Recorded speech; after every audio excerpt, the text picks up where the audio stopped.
One of the many titles launching in July and beyond, Linzi's Wuchang Fallen Feathers has attracted a fair amount of attention, in no small part due to its presentation and combat. Launching on July 24th for Xbox Series X and S, PS5 and PC, alongside Game Pass, it retails for $49.99 and offers a surprising amount of content. Perhaps more interesting is its approach to combat, exploration, and storytelling, which is inspired by several other titles while adding its own unique setting. Let's dive into 15 things you can expect before playing. What is Wuchang? At its core, Wuchang Fallen Feathers is a Souls-like action RPG. Attacks and dodging consume stamina. Deaths cause the loss of some currency, and dodging is oftentimes the best, though not sole means of survival. There are definite parallels to Team Ninja's Neo and Wolong Fallen Dynasty, especially in executing critical blows on staggered enemies. But while there's an emphasis on build crafting, you won't exactly be showered in loot. More on that shortly. Who is Wuchang? Of course, Wuchang isn't just the name of the game, it's also the protagonist, Bai Wuchang, who ends up on the Land of Shu during the late Ming Dynasty. It's an alternative historical version of the setting where familiar figures appear and ancient conflicts have given rise to the feathering disease. Wuchang is a pirate who lost her memories and doesn't have much context on how she got the disease, or even how to cure it or what the mysterious chisel does. Regardless, most people in Shu want her dead, and it has some powerful side effects, though not all of them are positive. Shifted to Unreal Engine 5. When it was first revealed, Wuchang didn't garner the most positive feedback due to the visuals and overall polish, though to be fair, it was still early in development. Despite starting development on Unreal Engine 4, Linzi shifted to Unreal Engine 5, which allows for physics-based effects and better lighting, according to director Shi Shuyan. Furthermore, the engine provided a more robust framework for improved fidelity. World design. Game director Xian Jia has spoken about the same approach to environmental design, the desire to offer a Dark Souls 1-like hub with interconnected areas and shortcuts. However, based on some interviews, it seemingly features 5 massive levels in total, some of which can take hours to fully clear. It's not an open world like Elden Ring, but the development team reportedly prioritized openness to encourage players to explore. Choices and consequences. Linzi has heavily implied the existence of choice and consequences in the story, with various chess masters, as Tech Radar's preview describes them, having a hand in ongoing events.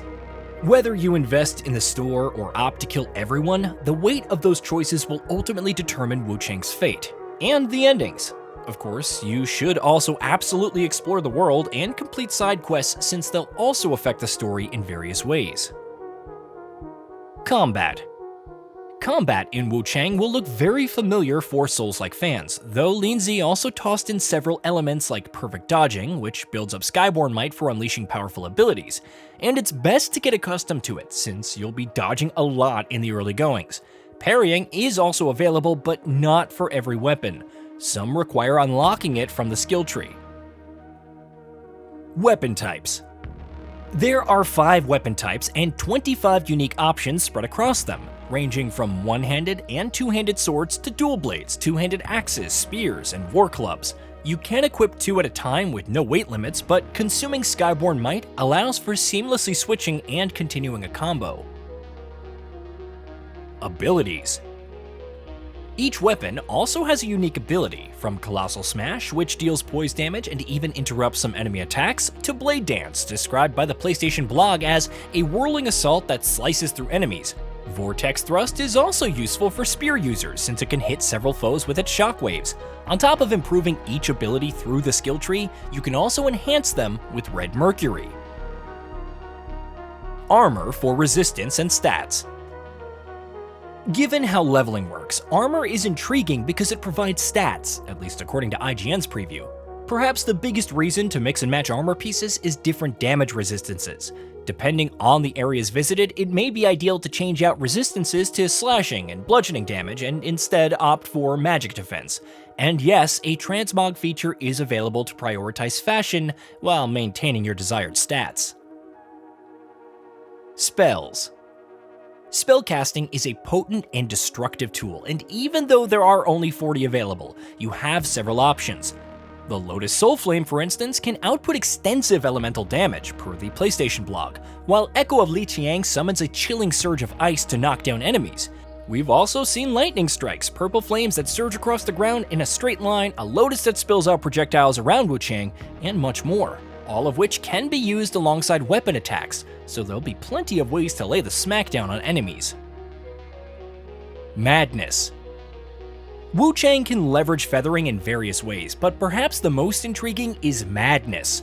Those suffering from the disease go mad, but she can control the rate at which it's gained to deal more damage and even unlock new skills. The problem is that she also takes more damage when the madness reaches certain points.